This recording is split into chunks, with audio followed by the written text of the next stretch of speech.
Now, if we go back in time just a little bit, man, this is a whole different game we're in now. You used to have to fabricate just about everything to do a swap, right? Something goes in where it never was meant to. Everything like engine mounts, trans mounts, right? Everything. No, accessories, right? Just getting accessories. Oh, my alternator is, it's hitting the frame rail. My power. Or it's up here on the hood, you know, or power steering pump, AC condenser. They're all over the place. So how do you get something that works, that's all configured, where it's not a big headache for you guys? Yeah, nowadays, it's gotten so much easier because, right, you got a lot of players in the game. For one, Holley, right? These guys have been crushing it, really focusing on everything you need within the Holley brands to do a swap nice and easy. And this, right out of the gate, you see this. This is their mid-engine mount bracket. So this thing is unbelievable, how much time it saves you and how much headaches it really keeps off your plate, because everything's incorporated. Not only do you have the water pump, but the timing cover, the alternator is tucked down here where it's normally up here, and you have hood clearance issues. So a lot of things are already thought about, a lot of the headaches are already removed.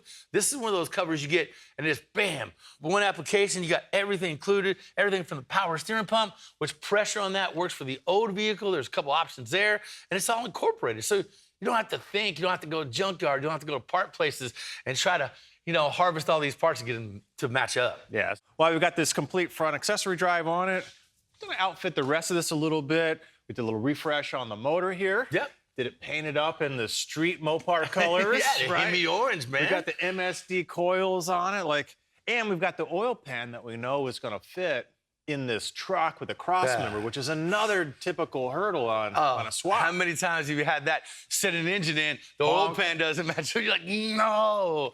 But all that is figured out for us, so it should be a fairly easy swap. Now, what's the first thing you gotta contend with when you're doing an engine swap? The motor mount. So we actually had the old V6 motor mounts in here that we had to cut off to make way for the new ones. Yeah, so the truck was set up for V6, right? So we modified the subframe for a V8. Now we've got, from Hooker, right, we've got our engine mounts ready to drop right into a V8 subframe. So easy cheesy, man. Bolted on there, which is nice. And, you know, once we got the engine going in, we got the transmission and what it's gonna mount to. So over here, right, rear subframe, rear cross member for the transmission. All these headaches removed from one company, Holley. Or the transmission mount makes this swap really simple, really easy. You just gotta find your no beater 90s, you know, Dodge pickup truck. That's right. So, all right, why don't we get this thing up on the cherry picker and start doing the whole drop in, see what we got going on. See how many times or how many few times we go in and out before it's happy. Yeah, man. And anytime you put one of these, you know, 5.7, 6.1s or 6.4s in something like this, man, what a big upgrade. So let's get to it. Let's get the upgrade. Dude, there's so much space in these old trucks, man. It's amazing, it's almost too easy. I know. Nowadays, you got so many things around. You can just climb in here and start wrenching and working on it. That's what makes it fantastic. Now that the engine's in there, looks pretty good. Already an improvement. This truck's already faster. Hadn't even moved. Yeah, we just got to dress it up a little bit. Now, speaking of dressing up, check this out, man. Woo! The high ram intake from Holley. Yeah, this one's got the longer runner, so it's going to give it a little bit more torque, which is great. Anything that's not boosted, right, to fill that in. And check out what's underneath the lid here, man. Ooh, This is all performance. Real nice, smooth radii here on the bell mouse, ready to just pull in a ton of air. So this thing is gonna be perfect. Yeah, man, big performance too, and it just looks kind of cool. You pop the hood and you're like, whoa. Yes, sir. That's definitely a whoa and wow factor, for sure. Yeah, so along with that, we've got a 95mm throttle body from Holley. This thing is pretty sweet. We wanted to go with a mechanical, right? Instead of a drive-by-wire, just so you got that connection to it. It's a little simpler for the owner. People like to feel that tip in and lean in on a cable, so that's why we have this, and it's bigger. You know, I think it's, you know, something along 80, 85mm from the factory. So a little bit bigger, a little more airflow. We like that. And everything you need to get it right, including fuel rails, ADN fittings. So good stuff, man, all the way across the board. Yeah, so we're gonna start doing some assembly up on the bench first. We got our IAC, so idle air. We've got our throttle position sensor. We've got our rails. We'll get our ejectors in here as well. So and it's all O-ring fit, so you get a great seal on that as well. Real important. No doubt.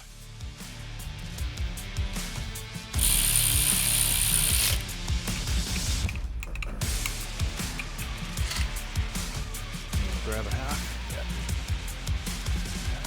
All right, guys, check it out, man. This thing is getting all dressed up, dolled up, man. That looks mean in there. Dude, what an improvement from that old V6. It's crazy. See, this under the hood is such a beat-up truck. But remember, you know, patina's a thing with this build. It's gonna be cool to see this all living, you know, under the hood. Yeah, when you pop the patina, you get to see the jewels. Now, the owner really likes these ARP fasteners. So do we, let's be honest. If you guys had a big bin of ARP bolts, you would upgrade everything as well. I mean, they're 20% stronger than grade 8, right? They come in black, stainless steel, so you don't have to worry about things rusting, and they're just, well, it's just a cool upgrade. Yeah, no doubt. Now, if you're doing a ton of boost, you could really use that extra strength, but in this case, man, they just look great. Yeah. All right, so we're gonna fasten these down here, and let's show you how we're actually gonna control this unit up here. So come over to the bench. Ooh, look All at this. You got a couple options here. This is the Terminator X and the Terminator X Max, and the only difference is this one manual, this one can also control automatic transmission. Yeah, so 4L60, 4L80, whatever you got.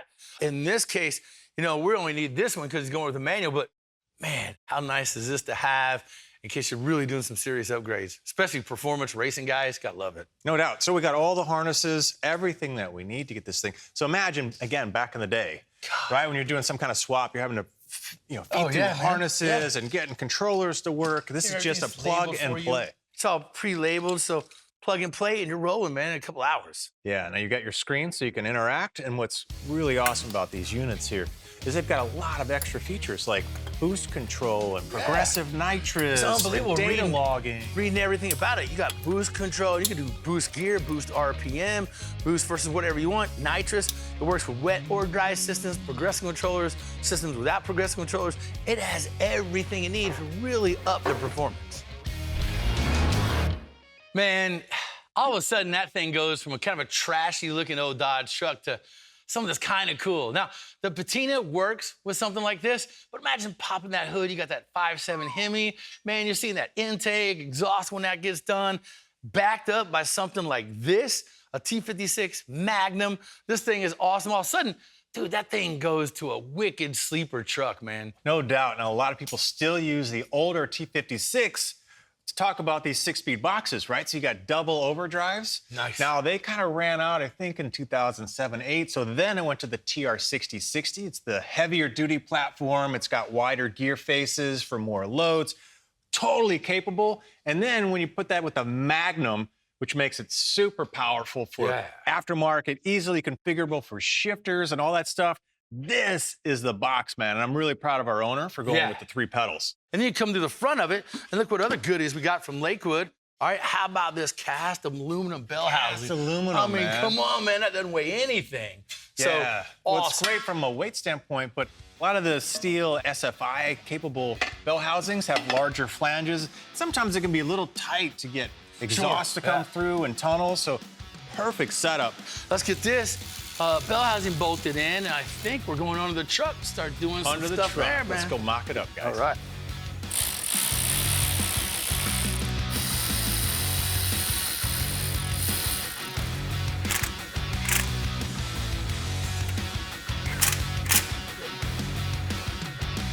Alrighty, guys, now we got the old tank out. You saw how nasty that thing was. How about this one? So it's Holley Sniper's EFI fuel tank, and obviously it's powder coated. Looks a million times better. It's gonna protect you as well.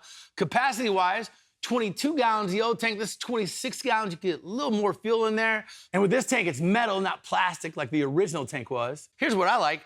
3.25-inch hole right here. Now, what does that do? Well, that allows, you know, things like Holley or a Sniper retrofit fuel module drop in there with ease. You don't have to cut or do anything like that, man. It's ready to go. So whether you got a carburetor or a fuel injection, you're gonna be set up nice with this fuel tank. Now what we gotta do is, well, get some straps in, some protection in, and get this in that old truck. All right, so we got the tank in. That's an improvement. And I gotta tell you, you can't look at this truck just from the outside without the wheels and tires on it yet and maybe see it, but it's coming around. You get that nice little HEMI under the hood, you pop that, it's got that high rim intake, pretty impressive. Coming around, man. Yeah, no doubt. We got a lot done already. Some of it in the mock-up stage, but it's in a position where we can start wiring and doing plumbing and doing other things. So, man, if we get some hustling going on, we might be able to get this thing fired up in the credits. Out of time for now, but look, Hope you guys had some fun, maybe learned a thing or two. All right, roll them credits, and let's see this baby fire up. Woo. See you guys.